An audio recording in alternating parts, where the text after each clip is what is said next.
He's Pat Forde from Yahoo Sports, who joins us on the program. National college columnist. National Signing Day, Pat. Pretty big day, right?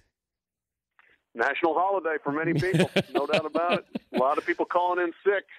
But there has to be stories where you get guys who swoop in 11th hour. Urban Meyer, great at doing it. He did this to Oregon, I guess, yesterday, where you swoop in, but no names here. Best recruiting story. Well, you can have names if you want to, but best recruiting story you ever heard. I'll leave the names out because we could never prove it enough to print it, but this was a pretty good one. Young man, one school had apparently gotten his mother a job and them a house, and they were paying for the house, and they were paying for the woman for the job, and they were paying for their cell phones because they were going to get the guy. And then he changed his mind. He took a visit to their rival school, tries to call his mom on the way home from the visit, and finds out, lo and behold, the cell phones don't work anymore, and they're going to get put out of their house when he gets home because he was no longer down with that program. And he is currently playing at the rival school, presumably has another cell phone that works and a house that he's living in. Okay, how much of this stuff still goes on? I think it happens. I mean, like this is a recent story. Yeah. This is within the last couple of years. So I think it absolutely goes on. Now, to what level? Is it that level all the time? I don't know. But is there stuff happening? I think more and more, actually, in football, because there's more third parties that are involved, 7-on-7 coaches and people like that. Well, I had a coach in a Pac-12 school who said, once we know the SEC's involved, we can't afford to keep up with them. And he said, look, I'm being honest. I'm not saying this, to be mad or anything. We just realized that we can't pay what the SEC pays. Yeah, I don't know whether. I mean, obviously, look, the stories have been out there, and the rap sheet was very long for a long time for the SEC, and there's been schools. Mike Slive tried very hard to clean up that league. It worked for a while. There's been some backsliding in that area. If you look and see who's been on probation under investigation in recent years, they're winning championships and they're getting players one way or the other. I can't point fingers and say they're doing it and they're doing it and they're not, that sort of thing. But I think there's a generally accepted that there's a lot of that goes on in the SEC. Okay, but it's always removed now from the coaching staff because it's hard to have that paper trail to get to a head coach. So boosters, is that still the way it's being done? Boosters, like I said, the third-party guys that get involved, I think people are pretty savvy about how to keep those things off the book, so to speak, away from the staff. I mean, there's a reason coaches generally have two cell phones. One's university issue and the other isn't. And so if you're gonna FOI phone records, you're not gonna get the one where they're doing the actual business. So that sort of thing. He's Pat Forde from Yahoo Sports joining us, Dan Patrick Show. How is Ole Miss doing this in the land of the SEC? They're out recruiting everybody here. Yes, they are, and that has been a topic of conversation. I mean, it's enough that Hugh Freeze actually tweeted. Yeah. If you know something, here's the email address for our compliance office. If you don't, quit slandering these young men and their families.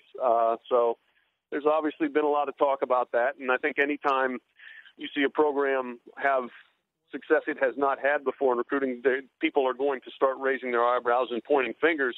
I don't know whether that's fair or unfair. But it's going to come with the territory if all of a sudden you're landing a bunch of great players. Do we go back and look at recruiting classes? It's one thing to say, here's your top 10, and usually it's the same schools in the top 10 recruiting, but shouldn't we be looking at this 2 years from now? And then has anybody graded recruiting classes 2 years in instead of right away, Pat?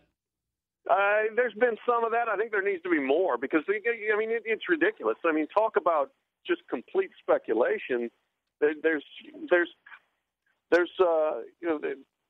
no good reason to judge classes based on that. I mean, most of these guys are going to be completely different players in 2 to 4 to 5 years. It's just going to be a whole different ballgame. So we would be much better off, I think, grading classes and giving out stars based on what they do actually in college as opposed to predicting what they're going to do.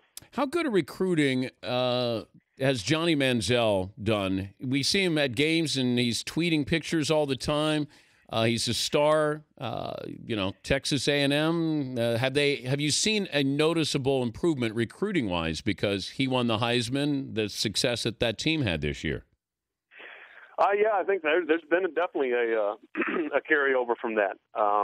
Texas A&M's one of the hot names out there, and people want to play with Johnny Manziel. People want to play in Kevin Sumlin's system. I mean, it is, they're fun. They click off plays at a crazy pace, a lot like Texas or a lot like Oregon.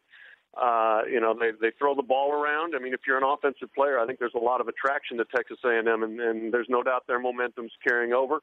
As it is for, I think Vanderbilt's doing the same thing in the SEC. They're all of a sudden a program. They start winning some games, and more players start paying attention. And they got a coach with a lot of personality in James Franklin, and they're picking up a lot of commitments.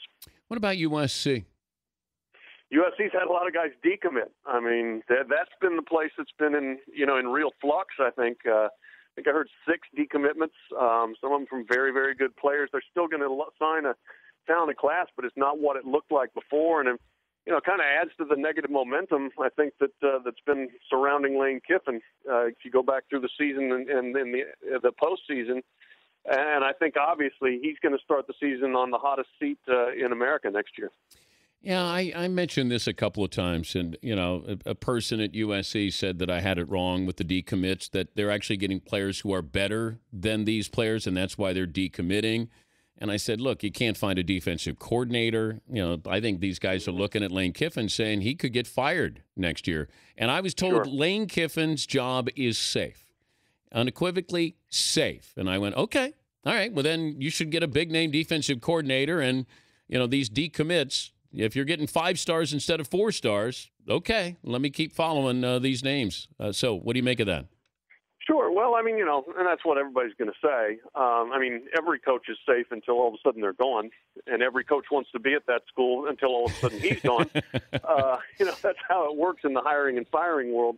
As far as the players, look, like I said, they're going to sign a very talented class, but I think the uncertainty is obviously had some effect on players and on potential coaches there. I mean, if I were going to be interviewed for that defensive coordinator job, I'd want to sit down with Pat Hayden and have him convince me that it's worth taking, and I'd also ask for a multi-year contract and say, I want to guarantee that if they get fired after 1 year, I get another year's pay. I get 2 years.